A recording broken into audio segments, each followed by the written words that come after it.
বেঈমানি করলে আবার খুশি হবেন কেন? খুশি হবেন এই জন্য যে আলহামদুলিল্লাহ একটা জায়গায় ছিলাম এতদিন, আল্লাহ আমাকে জায়গাটা চিনিয়ে দিস। ও যদি বেঈমানিটা এখন না করতো, আমারে আরো কিছুদিন বাড়াইয়া তারপরে করতো, আমি আরো বেশি ক্ষতিগ্রস্ত হইতাম।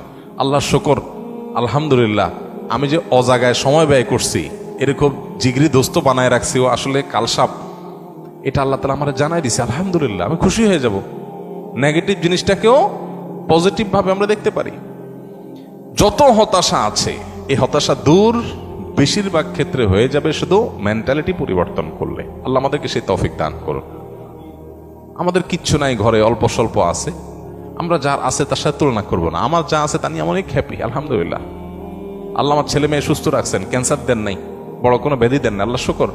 কিন্তু কাউকে ক্যান্সার দিয়েছেন, আলহামদুলিল্লাহ আল্লাহ তাআলা আমাকে মরার আগে তওবা করার সুযোগ দিয়েছেন। একটা ওয়ার্নিং আসছে, আমি এখন প্রস্তুতি নিয়ে যেতে পারি। অনেকে হঠাৎ চলে যাচ্ছে অ্যাক্সিডেন্টে, সে তো প্রস্তুতি নিতে পারে নাই। খারাপ কাজ করতে করতে গুনাহের পথে থাকতে তওবা করার আগে সে চলে গেল। আলহামদুলিল্লাহ আমার তো একটা ওয়ার্নিং পিরিয়ড পাইছি, এই সুযোগে আমি তওবা করে আমার আখিরাতটাকে সুন্দর করে যেতে পারি। প্রত্যেকটা নেগেটিভ জিনিসকে পজিটিভ দেখা যায়। বিশেষ করে আজকালকার যে হতাশা, এগুলো বেশিরভাগই হলো আমাদের অনেক খাই স্বভাবের কারণে।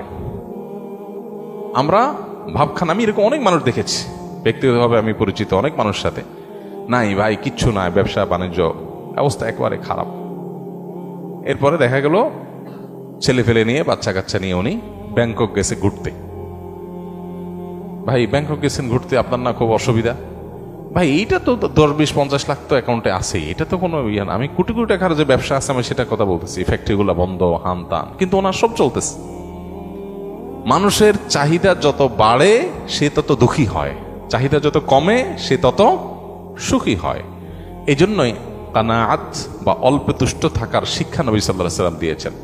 মুসলমান কখনো খাই স্বভাবের হবে না। যত বেশি খাই স্বভাব হবে, যত বেশি অন্যের কাছে আশা থাকবে, তত বেশি আপনি দুঃখী হবেন।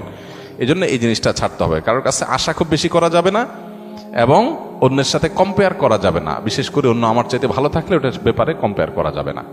আশা বেশি করবেন, ধরা খাবেন। পৃথিবীতে আল্লাহ ছাড়া আর কারোর ব্যাপারে আশাবাদী থাকবেন না। এমনকি নিজের মা বাপও না, নিজের স্ত্রীও না, স্বামীও না, সন্তানও না, ভাই বোনও না, জিগরি দোস্ত না, কারোর ব্যাপারে না। আশা করেন, খুব বেশি আশা করে বসে থাকেন না। আশা করার পাশাপাশি এটার জন্য প্রস্তুত থাকেন, যা আশা করতেছেন তার উল্টাটাও হতে পারে। মোচের তেল দিয়ে গেছেন, অনেক কিছু আশা করতেছেন, যা দেখেন জিরো, হাইসা দিবেন যে আমি তো বোকা ছিলাম, এই জায়গায় আমার নসিবে এটা বরাদ্দ ছিল না, অথচ আমি মোচের তেল দিয়ে আসছি ফাও। কাঁঠাল খাওয়ার জন্য